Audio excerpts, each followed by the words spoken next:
नमस्कार, स्वागत है आपका आपके अपने चैनल न्यूज बेरी पे। तो देर न करते हुए शुरू करते हैं आज की टॉप हेडलाइन से। 74 लाख के पार पहुंचा कोरोना संक्रमितों का आंकड़ा। पिछले 24 घंटे में 62,000 से भी ज्यादा लोग हो चुके हैं कोरोना से संक्रमित। वहीं 65 लाख से भी ज्यादा लोग हो चुके हैं कोरोना से ठीक। पिछले 24 घंटे में 70,000 से भी ज्यादा लोग हो चुके हैं कोरोना से रिकवर। वहीं अब तक 1,13,000 से भी ज्यादा लोगों की हो चुकी है कोरोना से डेथ। पिछले 24 घंटे में 800 से भी ज्यादा लोगों की हो चुकी है कोरोना से मौत। महाराष्ट्र में तूफानी बारिश ने ली 47 की जान, फसलें तबाह। पीएम मोदी ने की सीएम उद्धव से बात। बताते चले कि प्रधानमंत्री नरेंद्र मोदी ने शुक्रवार को महाराष्ट्र और कर्नाटक के मुख्यमंत्रियों से फोन पर बात की और भारी बारिश के चलते आई बाढ़ की स्थिति की जानकारी ली। प्रधानमंत्री मोदी ने दोनों ही राज्यों के मुख्यमंत्री को केंद्र की ओर से हर संभव मदद का भरोसा दिया। प्रधानमंत्री ने खुद ट्वीट कर इस बात की जानकारी दी। बलिया हत्याकांड में बड़ी कार्रवाई। एसडीओ व सीओ के बाद अब 3 एसआई समेत 8 पुलिसकर्मी निलंबित। बताते चले कि रेवती थाना क्षेत्र के दुर्जनपुर गांव में कोटे की दुकान को लेकर हुए बवाल और हत्याकांड में पुलिस अधीक्षक देवेंद्र नाथ ने बड़ी कार्रवाई की है। एसपी ने शुक्रवार की शाम पूरे घटना में कठोर कदम उठाते हुए पुलिस की भूमिका की जांच करने के बाद रेवती थाना पर तैनात एसआई सदानंद यादव, श्रीकांत पांडे और कमलानंद सिंह और 5 सिपाहियों को निलंबित कर दिया है। इसके साथ ही आपको बताते चले कि 15 अक्टूबर को दुर्जनपुर गांव में कोटे की दुकान के आवंटन को लेकर एसडीएम व सीओ की मौजूदगी में हुई खुली बैठक के बाद बवाल हो गया। इस दौरान धीरेन्द्र प्रताप सिंह के लाइसेंसी रिवॉल्वर से फायरिंग में जय प्रकाश पाल की मौत हो गई। पुलिस के जवानों ने गोली चलाने वाले धीरेन्द्र को पकड़ भी लिया था, लेकिन फिर वह भाग निकला। इससे पुलिस की काफी किरकिरी हुई थी। इस मामले में मुख्यमंत्री योगी आदित्यनाथ ने पहले ही एसडीएम बैरिया सुरेश चंद्र पाल और सीओ चंद्रकेश सिंह को निलंबित कर दिया था। कोलकाता में रिहायशी इमारत में लगी आग में कई लोग फंसे, बचाव जारी। बताते चले कि कोलकाता के गणेश चंद एवेन्यू में एक रिहायशी इमारत में आग लगने की खबर आ रही है। ये जानकारी फायर ब्रिगेड के एक अधिकारी ने दी है। कोलकाता पुलिस के अधिकारी ने बताया है कि इमारत में कुछ लोग फंसे हुए हैं और बचाव अभियान जारी है। अधिकारी के मुताबिक दमकल की कम से कम 10 गाड़ियां घटनास्थल पर मौजूद हैं, जहां इमारत के अंदर फंसे लोगों को बचाने और आग बुझाने की कोशिशें की जा रही है। फायर ब्रिगेड के अधिकारी ने बताया है कि आग ऊपरी मंजिल की ओर फैल रही है। विदेश मंत्री एस जयशंकर ने कहा, भारत चीन के बीच सीमा पर झड़पों से रिश्तों में गंभीर रूप से उथल-पुथल की स्थिति। बताते चले कि विदेश मंत्री एस जयशंकर ने गुरुवार को कहा कि जून में भारत चीन सीमा पर हिंसक झड़पों का बहुत बुरा सार्वजनिक और राजनीतिक प्रभाव रहा है तथा इससे रिश्तों में गंभीर रूप से उथल-पुथल की स्थिति बनी है। पूर्वी लद्दाख की गलवान घाटी में 15 जून को हिंसक झड़पों में भारतीय सेना के 20 जवान शहीद हो गए थे, जिसके बाद दोनों देशों के बीच तनाव बहुत बढ़ गया था। चीन की पीपल्स लिबरेशन आर्मी के जवान भी हताहत हुए थे, लेकिन उसने स्पष्ट संख्या नहीं बताई। जयशंकर ने एशिया सोसाइटी द्वारा आयोजित एक डिजिटल कार्यक्रम को संबोधित करते हुए कहा कि भारत ने पिछले 30 साल में चीन के साथ संबंध बनाए और इस रिश्ते का आधार वास्तविक नियंत्रण रेखा पर अमन चैन रहा है। पीएम मोदी ने कहा, बेटियों की शादी के लिए सही उम्र तय करने पर सरकार जल्द ही लेगी फैसला। बताते चले कि प्रधानमंत्री नरेंद्र मोदी ने शुक्रवार को कहा कि देश में बेटियों की शादी की सही उम्र तय करने को लेकर सरकार जल्द ही फैसला करेगी। उन्होंने कहा कि सरकार को बस संबंधित समिति की आखिरी रिपोर्ट का इंतजार है।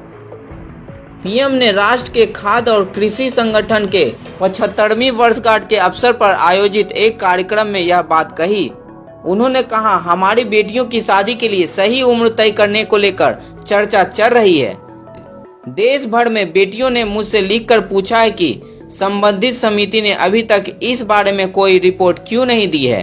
मैं आपको भरोसा देता हूं कि जैसे ही समिति अपनी रिपोर्ट देती है, सरकार तुरंत इस पर काम करेगी। उन्होंने महिलाओं के स्वास्थ्य और स्वच्छता को लेकर सरकार की ओर से उठाए गए कदमों का भी जिक्र किया। महाराष्ट्र के गृह मंत्री देशमुख बोले, एनसीबी ड्रग्स केस में विवेक ओबराय के खिलाफ जांच करे। बताते चले कि महाराष्ट्र के गृह मंत्री अनिल देशमुख ने ड्रग्स केस में विवेक ओबराय के खिलाफ जांच की वकालत की है। ओबराय के मुंबई स्थित घर पर बेंगलुरु पुलिस ने गुरुवार को तलाशी की थी। कर्नाटक पुलिस कन्नड़ फिल्म उद्योग के ड्रग्स में आरोपी और उनके साले आदित्य सिल्वा की तलाश में वहां पहुंची थी। आदित्य लगातार इस मामले में पुलिस से बच रहे हैं। सज्जाद लोन ने कहा, अनुच्छेद 370 हटाने के केंद्र के फैसले ने जम्मू कश्मीर की पार्टियों को एक मंच पर ला दिया। जम्मू कश्मीर के नेता सज्जाद लोन ने कहा है कि अनुच्छेद 370 हटाने के केंद्र सरकार के निर्णय ने क्षेत्र की सभी पार्टियों को एक मंच पर आने का मौका दिया है। लोन को इस साल जुलाई में नजरबंद से रिहा किया गया था। बलिया गोलीकांड में आरोपी पक्ष के समर्थन में खुलकर आए बीजेपी विधायक सुरेंद्र सिंह थाने पर घेराव की दी धमकी। बताते चले कि इससे पहले भी बलिया जिले में गुरुवार की दोपहर एक अधेड़ की हत्या का मामले में मुख्य आरोपी बीजेपी कार्यकर्ता धीरेन्द्र सिंह को लेकर सुरेंद्र सिंह ने एक बयान जारी किया था। डिजिटल मीडिया में 26% विदेशी निवेश की अनुमति, पत्रकारों को पीआईबी मान्यता देने पर भी हो रहा है विचार। बताते चले कि भारतीय हितों को प्राथमिकता मिलेगी। सस्ता इंटरनेट डेटा और इंटरनेट का बहुत ज्यादा इस्तेमाल हो रहा है, जिसके कारण फेक न्यूज और सूचना युद्ध का वास्तविक खतरा है, खास तौर से पड़ोसी देशों से। अमेरिका में चुनावों को प्रभावित करने का आरोप लग रहा है। इन नीतिगत फैसलों से इस तरह के खतरों को दूर करने में मदद मिलेगी। नीट ने जारी किया रिजल्ट। उड़ीसा के शोएब और दिल्ली की आकांक्षा ने नीट में किए टॉप, हासिल किए 720 में से 720 नंबर। बताते चले कि इस साल नीट परीक्षा में शोएब अफ्ताब 720 में से 720 अंक लाकर टॉप किए हैं। शोएब अफ्ताब परीक्षा में टॉप करने वाले अकेले नहीं हैं। दिल्ली की आकांक्षा सिंह ने नीट की परीक्षा में 720 में से 720 अंक हासिल किए हैं। इस साल टॉप 5 टॉपर्स में 3 लड़कियों ने अपनी जगह बनाई है। कंट्री ऑफ ओरिजिन नहीं लिखने को लेकर ई कॉमर्स कंपनी को उपभोक्ता मामलों के मंत्रालय का नोटिस। बताते चले कि देश में चीनी उत्पादों का बहिष्कार करने के लिए राष्ट्रव्यापी आंदोलन छेड़ने वाले confederation of all India traders और अखिल भारतीय व्यापारियों के संगठन ने सरकार के इस निर्णय का स्वागत किया था। चिराग पासवान ने खुद को बताया पीएम मोदी का हनुमान। कहा, मेरे दिल में प्रधानमंत्री बसते हैं, चीर कर देख ले मेरा सीना। बताते चले कि बिहार विधानसभा चुनाव में एनडीए से अलग राह पर चल रहे लोक जनशक्ति पार्टी के नेता चिराग पासवान ने कहा है कि वो पीएम मोदी के हनुमान है। चिराग ने कहा है कि मेरा संकल्प है कि बिहार में बीजेपी के नेतृत्व में बीजेपी एलजेपी की सरकार बने। वहीं चिराग पासवान ने चुनाव प्रचार के दौरान पीएम मोदी की तस्वीर लगाने को लेकर निशाना साधने वालों को जवाब देते हुए कहा, मैं प्रधानमंत्री नरेंद्र मोदी जी के साथ हूं और रहूंगा। तस्वीर को लेकर भी विवाद हुआ कि ये लोग कहीं पीएम की तस्वीर नहीं लगा सकते। मुझे कहीं तस्वीर नहीं लगानी है, मेरे दिल में प्रधानमंत्री बसते हैं। चिराग के चाचा ने रामविलास पासवान को भारत रत्न देने के लिए नीतीश से अनुशंसा करने का किया आग्रह। बताते चले कि पासवान ने कहा है कि रामविलास पासवान देश की राजनीति में वो नेता रहे हैं जिन्होंने मंडल कमीशन की अनुशंसाओं को लागू करने के लिए, जिससे पिछड़ों को सरकारी नौकरी में आरक्षण मिले और साथ ही पिछले वर्ष अगड़ों को आरक्षण मिले। इस संबंध में भी न केवल उन्होंने इस मांग का समर्थन किया बल्कि सार्थक पहल भी की। जेपी नड्डा ने सासाराम में की गुप्त बैठक। 2 दिन के भीतर जेडीयू और बीजेपी के बीच समन्वय बनाने का दिया निर्देश। बताते चले कि सासाराम जिले की 7 सीटों में से इस बार सबसे ज्यादा सीटें जेडीयू को मिली है। सासाराम में बीजेपी के 2 बड़े नेता रामेश्वर चौरसिया और राजेंद्र सिंह के बागी हो जाने से एनडीए गठबंधन के लिए मुश्किलें खड़ी हो गई है। एलजेपी ने जारी की दूसरी लिस्ट। मैथिली ब्राह्मणों, भूमिहारों और दलितों पर मेहरबान पासवान। बताते चले कि इसके साथ ही पार्टी के पुराने और नए कार्यकर्ताओं को भी टिकट दिया गया है।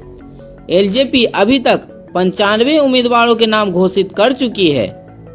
युवा को भी मौका दिया गया है।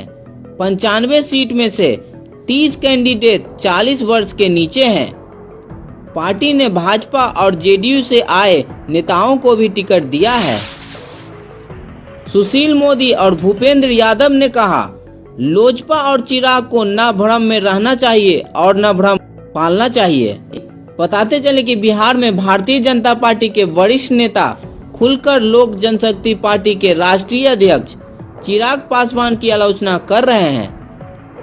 गुरुवार को उप मुख्यमंत्री सुशील मोदी ने चुनाव प्रचार में जाने से पूर्व शुक्रवार को पत्रकारों से बात करते हुए लोक जनशक्ति पार्टी के चिराग पासवान के दावे को झूठा और बेबुनियाद करार देते हुए कहा कि अमित शाह से टेलीफोन पर मेरी बात हुई है।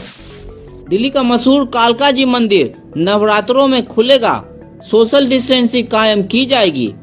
बताते चले कि दिल्ली का मशहूर कालका जी मंदिर नवरात्रों में दर्शनार्थियों के लिए खोल दिया जाएगा। शहर के प्रशासन और मंदिर प्रबंधन की बैठक के बाद गुरुवार को यह फैसला लिया गया। बेंगलुरु में पब मालिक की गोली मारकर हत्या। बताते चले कि हाल में ही देश के कुख्यात अंडरवर्ल्ड सरगना रवि पुजारी को कर्नाटक पुलिस अफ्रीकी देश सेनेगल से पकड़कर लाई है। रवि पुजारी बेंगलुरु और दूसरे शहरों में रियल एस्टेट और लीकर पर कब्जे की कोशिश करता रहा है। मध्य प्रदेश में मनरेगा घोटाला। जॉब कार्ड पर छपी दीपिका पादुकोण की तस्वीर, जिसे चुकाई मजदूरी उसे पता ही नहीं। बताते चले कि ऑनलाइन जॉब कार्ड पर ग्रामीण महिला पुरुषों की तस्वीर की जगह पर एक्ट्रेस की तस्वीरें लगाई गई। यही नहीं, इस जॉब कार्ड पर मजदूरी की राशि भी जारी कर दी गई है। कई ग्रामीणों को यह तक नहीं पता कि उनके नाम से राशि भी जारी हुई है। वे काम पर कभी गए ही नहीं। ऑटोमोबाइल इंडस्ट्री के लिए राहत की खबर, वाहनों की बिक्री में आई तेजी। बताते चले कि एक्सपर्ट का कहना है कि कार और यात्री वाहनों की सितंबर माह और दूसरे क्वार्टर की बिक्री में आए इजाफे की वजह लोगों ने कोविड-19 महामारी की वजह से 3-4 महीनों तक गाड़ी खरीदने के फैसलों को रोक कर रखा था, पर अब लोग कोरोना वायरस से बचना सीख गए हैं और गाड़ियां खरीद रहे हैं। सोने में गिरावट थमी, 324 रुपए चढ़ा। बताते चले कि सोने की कीमतों में पिछले 3 सत्रों से चली आ रही गिरावट शुक्रवार को थम गई। वैश्विक बाजारों में मजबूती के रुख के बीच दिल्ली सराफा बाजार में सोना 324 रुपए की तेजी के साथ 51,704 रुपए प्रति 10 ग्राम बंद हुआ। वहीं चांदी की कीमत भी 1,598 रुपए की मजबूती के साथ 62,972 रुपए प्रति किलो पर बंद हुई। शेयर बाजार में लौटी रौनक, सेंसेक्स 255 अंक चढ़ा। आलोचना से परेशान होकर दिनेश कार्तिक ने छोड़ी कोलकाता नाइट राइडर्स की कप्तानी। बताते चले कि आईपीएल की franchise team Kolkata Knight Riders के कप्तान दिनेश कार्तिक ने इस पद को छोड़ने का फैसला लिया है। टीम के शुरुआती मुकाबलों में औसत प्रदर्शन के बाद उनकी कप्तानी की काफी आलोचना की जा रही थी। इसके बाद कार्तिक ने इंग्लैंड को विश्व कप जिताने वाले इयान मॉर्गन के कोलकाता की कप्तानी का जिम्मा दिए जाने की सिफारिश की है। वहीं एक ट्वीट में केकेआर की तरफ से लिखा गया है, दिनेश कार्तिक और इयान मॉर्गन ने साथ मिलकर इस टूर्नामेंट में काफी अच्छा काम किया है और अब कप्तानी की जिम्मेदारी इयान मॉर्गन ही संभालेंगे। कल आईपीएल टी20 में क्विंटन डिकॉक की तूफानी पारी की बदौलत मुंबई इंडियंस ने 8 विकेट की धमाकेदार जीत दर्ज की। बताते चले कि कल मुंबई और कोलकाता के बीच के मुकाबला पूरी तरह से एक तरफा साबित हुआ। रोहित शर्मा की टीम ने मैच में कोलकाता को पूरी तरह से तहस नहस करते हुए 8 विकेट के अंतर से जीत हासिल की। मैच मुंबई की टीम के लिए इस कदर आसान था कि उसने 19 गेंद शेष रहते 149 रन का टारगेट हासिल कर लिया। मुंबई की जीत के हीरो रहे क्विंटन डिकॉक। उन्होंने महज 44 गेंदों पर 9 चौके और 3 छक्कों की मदद से नाबाद 78 रनों की पारी खेली। वहीं कप्तान रोहित शर्मा ने 35 रनों का योगदान दिया। इन दोनों बल्लेबाजों ने मुंबई को तूफानी शुरुआत देते हुए पहले विकेट के लिए 94 रनों की साझेदारी की। रोहित के बाद मुंबई ने दूसरा विकेट सूर्य कुमार यादव के रूप में गंवाया। डिकॉक के साथ हार्दिक पांड्या ने नाबाद रहते हुए जीत की औपचारिकता पूरी की। मैच में टॉस जीतकर पहले बैटिंग करते हुए कोलकाता ने पैट कमिंस के अर्धशतक की मदद से 20 ओवर में 5 विकेट खोकर 148 रन बनाने में कामयाब रही। लेकिन यह स्कोर मुंबई के लिए बेहद आसान साबित हुआ। इस जीत के साथ ही मुंबई इंडियंस पॉइंट्स टेबल में टॉप पे पहुंच गई है। वहीं केकेआर पॉइंट्स टेबल में चौथे स्थान पे पहुंच गई है। क्विंटन डिकॉक को उनकी शानदार पारी के लिए मैन ऑफ द मैच घोषित किया गया। आज आईपीएल T20 में 2 मुकाबले खेले जाएंगे। पहला मुकाबला जहां राजस्थान और बेंगलोर के बीच में है, वहीं दूसरा मुकाबला चेन्नई और दिल्ली के बीच में है। बात करें पहले मुकाबले की तो बेंगलोर जहां 8 मुकाबले में 5 जीत के साथ पॉइंट्स टेबल में तीसरे स्थान पे है, वहीं राजस्थान 8 मुकाबले में 3 जीत के साथ पॉइंट्स टेबल में 7वें स्थान पे है। तो इस मैच को जीतकर दोनों ही टीमें पॉइंट्स टेबल में ऊपर आना चाहेगी। बात करें दूसरे मैच की तो दिल्ली जहां 8 मैचों में 6 जीत के साथ पॉइंट्स टेबल में दूसरे स्थान पे है, वहीं चेन्नई 8 मैचों में मात्र 3 ही मैच जीत सकी है और वह पॉइंट्स टेबल में अभी 6ठे स्थान पे है। तो इस मैच को जीतकर दिल्ली जहां पॉइंट्स टेबल में नंबर 1 पे आना चाहेगी, वहीं चेन्नई इस मैच को जीतकर पॉइंट्स टेबल में चौथे स्थान पे आना चाहेगी। राजस्थान और बेंगलुरु का मुकाबला जहां 3:30 बजे से स्टार्ट होगा, वहीं दिल्ली और चेन्नई का मुकाबला शाम के 7:30 बजे से स्टार्ट होगा। दोनों ही मैचों का सीधा प्रसारण स्टार स्पोर्ट्स और डिज्नी हॉटस्टार पर देख सकते हैं। दोस्तों, आज के वीडियो में इतना ही। उम्मीद करता हूं कि आपको वीडियो पसंद आया होगा। पसंद आया है तो वीडियो को लाइक और साथ ही चैनल को सब्सक्राइब करना बिल्कुल भी ना भूलें। तो कल फिर मिलता हूं मैं आपसे ताजा तरीन खबरों के साथ। तब तक के लिए दीजिए अपने दोस्त को इजाजत। नमस्कार।